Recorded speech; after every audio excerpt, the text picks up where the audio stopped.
anytime, anywhere. All right, welcome back to Extra Point. Our player of the week, that's coming up. But first, more highlights from tonight's action. Wairika at Central Valley, CV in blue and in command. Timmy Naylor is on the button to Connor Silveria. Nice pickup. A few plays later, it's pay dirt. Naylor to Colton Naylor. You know, they've done this a few times before, Naylor to Naylor. Wairika had a moment or two like this. Tyler Curry will get in for the score. But most of these highlights belong to CV. It's Tony Penta running home. 147 yards rushing for Penta tonight. 46-21 is the final. CV your winner. West Valley. You want to hear him cheer first. West Valley and Lassen. Lassen and White with the ball. Nathan Freeman zips the ball to Case Bennett. He did this a couple of times early in the drive. And a little bit later, it's Touchdown City. Freeman hitting Frank Shepard. Lassen took an early 14-0 lead. Amazingly, West Valley scored 34 unanswered points in the second half to win the game. Take a look at your final score, 34-14, West Valley the winner. Bonnie, over to you. This week's player of the week for last week's great play. He helped his team earn a W in a shootout of a game. Here's more on Enterprise Hornet quarterback Zach Trueblood.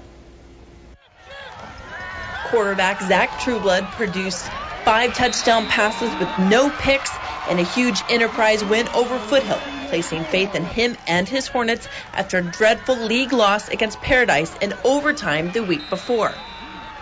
There's enough pressure at the quarterback position already, but there might be more if the head coach is your father. But perhaps a 77 completion percentage in last week's game just might impress old Dad. Proud. I mean, at this point in time, I'm proud as a father. We had, there's kids every Friday night that are deserving, but he had a special night last Friday night. And Zach doesn't get any special player privileges, though. I don't view Zach as my son when we're on the field. I view him as our quarterback, and I'm going to treat him just like I've treated any other quarterback that we have. Zach threw for a total of 348 yards in the 45-43 win against Foothill, and he credits the rest of his team on both sides of the ball for being 5-2 overall and 3-1 in league. In the end, Trueblood knows that the game against Foothill will set the tone for the rest of the league play. It was a big game. Foothill, they're close rival, close distance to our school, so I feel like we got to defend our home territory when they come here. I mean, that just makes it a bigger game, bigger atmosphere. Enterprise football fans have a lot to look forward to in their quarterback in the KRCR News Channel 7 Player of the Week. Congratulations again to Zach Trueblood. Every Thursday on KRCR News Channel 7 at 6:30, we profile our Player of the Week. So join us then to see who gets the honor this week. Next on Extra Point, it's time for some extra pep. The students who get the players revved up at Foothill, stick around. Welcome back. Red Bluff and Pleasant Valley are battling for a spot in the playoffs. Let's check out the highlights. Hey, our house on 3. 1, 2, 3. Let's start off in the first quarter. Red Bluff on top 7-0. PV on the attack as Gregory Darms gives it over to Saver Cool for a 47-yard run. PV Vikings tied up 7-7. Red Bluff is ready to answer back with this monstrous run by Tucker Golifert. He just keeps going 43 yards later, and it's a touchdown. Red Bluff 14-7. Red Bluff is driving again, and quarterback Garrett Sounda zings it to White Houtby for a 38 yards and a touchdown. Their two-point conversion was no good, but the Spartans lead at 20-7. And the Vikings are down on this next one. But the Viking secondary is watching. You got to check this out. Christian Jordan at defensive back turns it to right out here and rounds it all the way back to the house. 100 yards, 28-7 Red Bluff Spartans. Final score, Red Bluff 48, PV 21. Red Bluff plays Paradise next, and PV sees Chico. Jerry? All right, thank you, Bonnie. Of course, a big part of the high school experience is the Friday night games.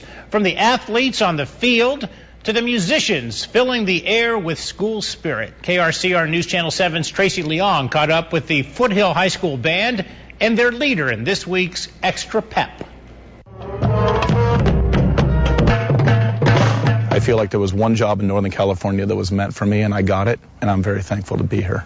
Combining his love for music and teaching, Mitch Barr is celebrating his 11th year in leading the band at Foothill. He has taught me a lot, pretty much everything I know about music. But it's more than just music lessons. My job is to really promote college up here. I think a lot of kids have a very small town way of thinking and don't think outside this area, and I think it's great for them to experience life. Mr. Barr hopes the lessons they learn right here on the field are instrumental in helping them achieve their goals in the future. That this isn't the end-all be-all, this is a starting point for them to go to other places as well. He's really trying to get people out there, see all the other aspects of band. And playing in the Friday night games is just one of the many perks of being a Cougar band member.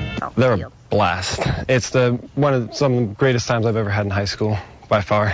Enjoy being a part of the celebration of just those Friday nights. As well as being a major influence in their lives. In some ways, I'm a father figure to some of these kids. In some ways, I'm a counselor to some of these kids. And so it's neat just to be able to influence them and watch them grow up in front of me. Keeping the beat with the Foothill Band in Reading. Tracy Leong, KRCR, News Channel 7. All right, thank you, Tracy. The North State houses one of the very best junior college teams anywhere, and they're getting better. What's in store next for the Butte Roadrunners when we come back? Put the finishing touches on tonight's Extra Point. Do or die for the Giants in St. Louis, where they trailed in the NLCS 3-1. Giants were ready, though, defensively. Pablo Sandoval leans and makes the grab. Offensively, the Giants scored 4 times in the 4th inning. Brandon Crawford singling up the middle, plating 2 teammates.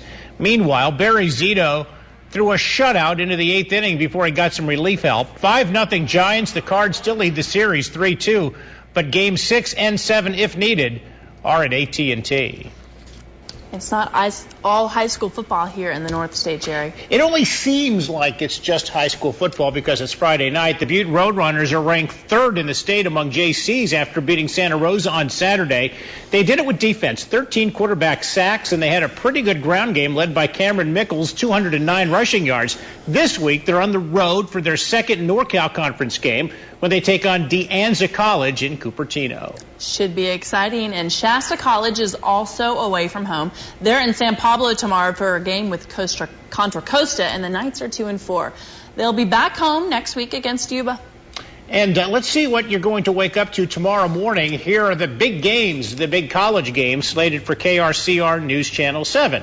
At 9 in the morning, it's Purdue at Ohio State, followed by the Red Raiders and Horned Frogs TCU at 12:30. And KRCR News Channel 7 will air at 4:30, followed by a blockbuster, Florida State and Miami. It's all right here on the Big 7.